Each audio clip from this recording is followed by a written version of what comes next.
নোয়াখালী জেলা ওলামা মাশায়েখের উদ্যোগে আজকের এই সময় আমার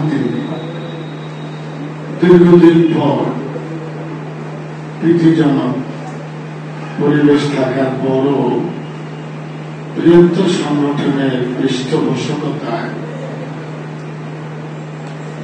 আমাদেরকে যে আজকে তারা এখানে জড়ো করলেন, এ কারণে বৃহত্তর সংগঠনের কবুলিয়ত কামনা করছি। যে মরহুম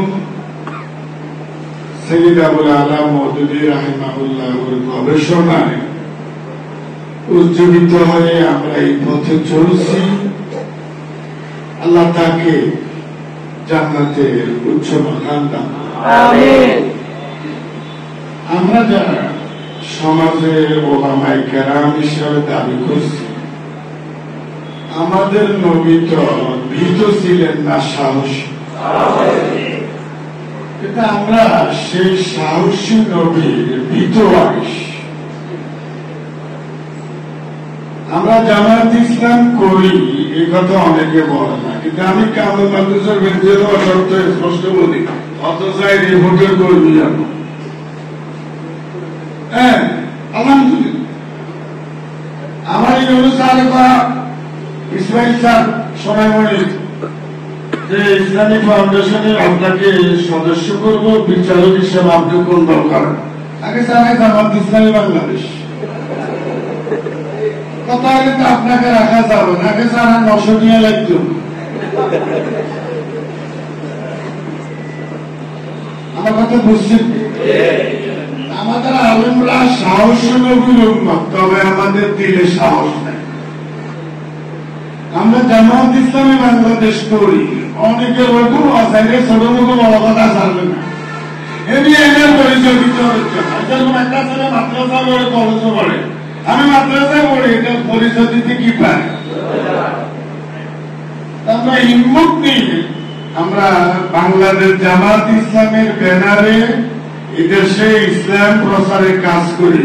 এটা মসজিদের সভাপতি যাতে জানে। আমার কথা বুঝছেন কি?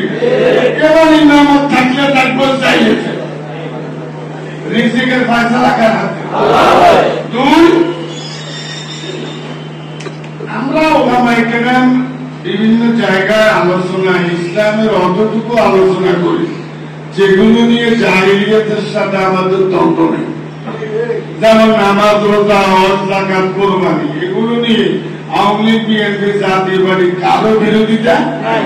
কিন্তু ইসলামের এমন কিছু দীর্ঘ বিভাগ আছে যেগুলো ওই সমস্ত লোকেরা মানতে, ওগুলোর আলোচনা করতে। এখন নামাজের আলোচনা, রোজার আলোচনা, মা বাবার খেদমতের আলোচনা, এগুলো জাতি আর আমরা একমত।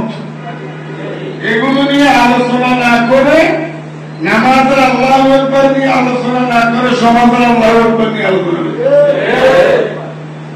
জাতিকে জাহিলিয়ত মুক্ত করার দায়িত্ব ওলামায়ে কেরাম। আমি আর কথা বলবো না। হিম্মত নিয়ে আমরা বৃহত্তর ইসলামী আন্দোলনের লোক। এটা চাকরিস্থলে, কর্মস্থলে, মসজিদে, বাজারে, যে কোনো জায়গায়, গাড়িতে, কথা বুঝে না কেন? যে কোনো জায়গায় বুঝবে মৌতের ফয়সালা কি ওদের হাতে না আল্লাহ? আর এই জাতিকে জাহিলিয়ত মুক্ত করার দায়িত্ব ইসলামকে সামগ্রিক, সার্বজনীন, সার্বিক জীবনের প্রতিটি দিক কন্ট্রোল করে ওলামায়ে কেরাম হিসাবে জাতির সামনে এই ইসলামকে এভাবে উপস্থাপন করার দায়িত্ব আমাদের। আমরা খণ্ডিত ইসলাম উপস্থাপন না করে ব্যাপক ইসলাম উপস্থাপনের আহ্বান রেখে আমি আমার কথা শেষ করছি। আসসালামু আলাইকুম।